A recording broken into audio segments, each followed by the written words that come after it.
Hey there, how are you? It is good to be with you, but I have to tell you, gosh, I am missing being there with you in person so much. I'll be back next week. But I'm grateful that we at least have this way to connect. As you know, last week I came down with a mild case of COVID. I've been 2 days symptom-free. I'm so grateful for the scientists and the medical people who worked so tirelessly and who were attacked so often, but kept working to bring us these vaccines that have saved so many lives, including mine now. I got my second booster last month, and so my immune system was all ready when the virus attacked to defeat it very quickly. And so now I'm at the point where I can go out in public, but the CDC recommends wearing a mask for a few days, just as a precaution in case there are any last little bits of the virus still being eliminated from my body. So that's what I'll do. And that's why today it's best if we can be together in this fashion, in my backyard, enjoying the beautiful day, the birds, there's a plane flying overhead. I have to tell you that last week, because I was laid up, I spent a lot more time following the news and going on social media. And oh my gosh, what a week it was, huh? I know we all have so much in our heads and in our hearts right now, just spinning around, and a lot of it is so discouraging and unsettling, and we wonder, where do we go next and how do we respond?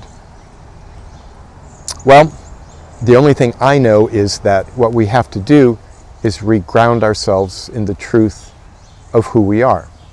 And that has been our message all throughout the month of June. This reminder that we are God's beloved, that we are made in the image and likeness of God. We are made in the shape and the form of love. And that is who we are, and that is how we respond and how we interact with our world. And so long as we stay centered in that truth of who we are, then we will live in that love, that transformative love, that can change the world and change us for the better. But if we get away from it, if we get swept down by those undercurrents of hate and fear in our world, then is when we are really in trouble. We need to keep rising above it. You know, I love that passage from Genesis that we've used already this month, but I want to go back to it, the one that describes God creating so much in this great diversity, reminding us that diversity is part of the divine nature itself. Diversity equals divinity. And then we are made, let us make human beings in our image and our likeness, in our great diversity in humanity as well. But what does that mean when it says to make humans in the divine image and likeness? What is that? There's that expression, the apple doesn't fall far from the tree. I think that that's very much down the line of what we're talking about. That when people see us acting in love, they see God, God's likeness within us. That was certainly true of Jesus. In his presence, they felt they were in God's presence. In his words, people heard God's voice. In his touch, they felt God's healing. And the same is meant to be true to us. And when we live and ground ourselves in love, then that's what happens. Also, there's that expression, you are the apple of God's eye. That God looks at you and sees you as exceedingly beautiful and deeply desirable and loves you more than you know. And that is also true. You are the apple of God's eye. And we need to ground ourselves in that truth because we hear these other voices, all of us, in so many times, in so many places, telling us different, that you don't measure up, you should be ashamed, you should be marginalized, you're not as good as, and on and on and on. You know what I'm talking about. And it's easy to let that become static in our lives, in our hearts, in our heads, and we need to tune that out as best we can and hear that other voice, that voice of love. To be made in the image and likeness of God means that we have been given the ability to choose love in any situation, in any moment, in any challenge. All of us have a choice we can make. We can choose fear or we can choose love. We can choose hate or we can choose love. We can choose despair or we can choose love. We can choose indifference, or we can choose love.